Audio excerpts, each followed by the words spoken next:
Hi, I'm Pinkie Pie Apologist, and in this video I will discuss Filli Vanilli.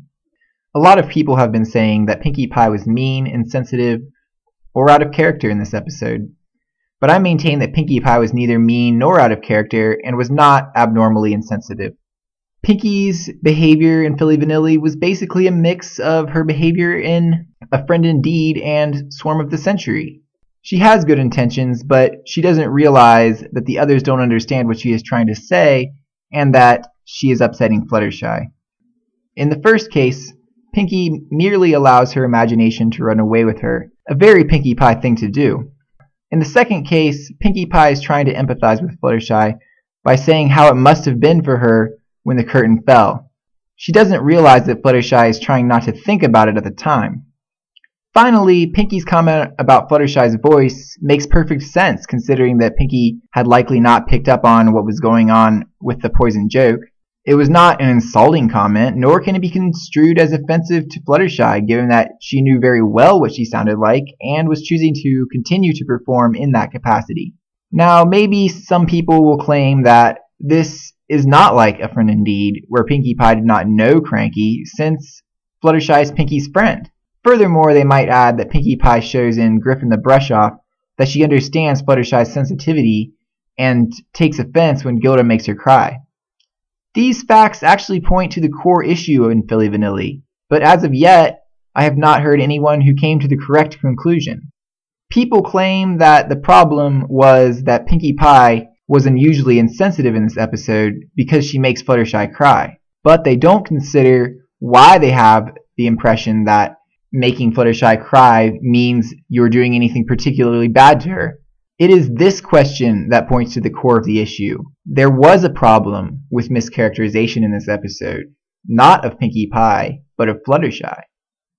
So what do I mean? Well, for starters, Fluttershy cries 4 to 5 times in this episode, depending on whether you think she stopped crying before Pinkie Pie said she sounded like a dude. I'll say she didn't and go with 4. By my count, Fluttershy has only cried 6 other times in the entire series, with 3 of these times in Hurricane Fluttershy. When faced with such an anomaly, one has to ask whether this episode was really so much worse for Fluttershy than everything else that happened to her in the series. The answer is a resounding no. On that alone, you could call bullshit on Fluttershy's characterization in this episode. But let's examine the other times she did cry. 1. Gilda, a scary creature she has never met, roars in her face. 2. She realizes how horrible she has just been to Pinkie Pie and Rarity, and barely cries. 3. She feels like other ponies are making fun of her and is reminded of past bullying. 4. During her training montage, where assumedly she cries in despair at the idea that she will never be able to get to her goal. 5. She is embarrassed again by her weak flying and is disappointed that she did not improve more.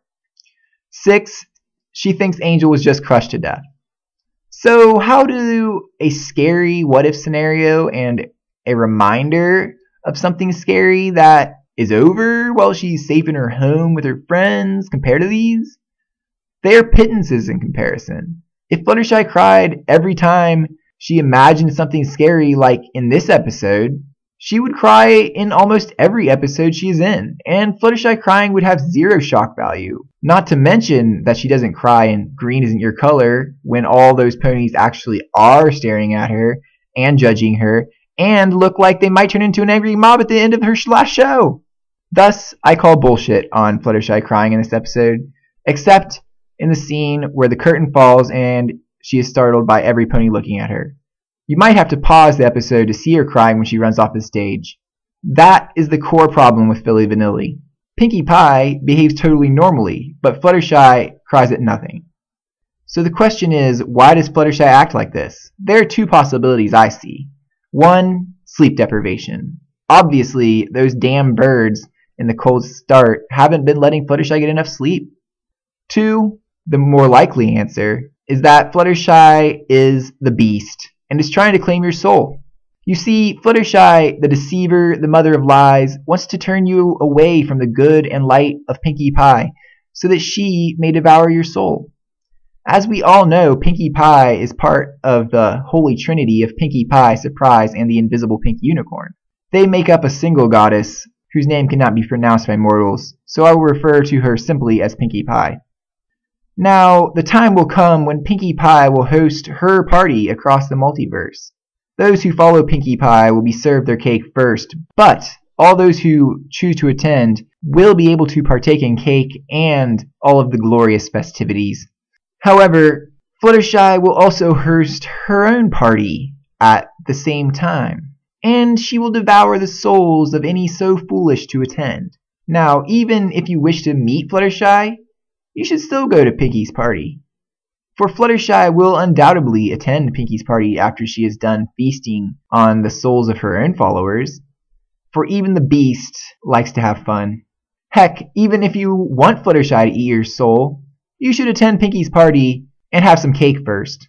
Surely Fluttershy won't be against slipping into a dark corner to have another snack. Therefore, the only reason that you would choose not to go to Pinkie's party is if you are turned against her and her ways, which is exactly what Fluttershy is trying to do in this episode by crying over nothing to make Pinkie Pie look bad. And so now I have revealed the sinister plot of Fluttershy in this episode. Just remember, when you party with Pinkie Pie, all things are possible. Amer.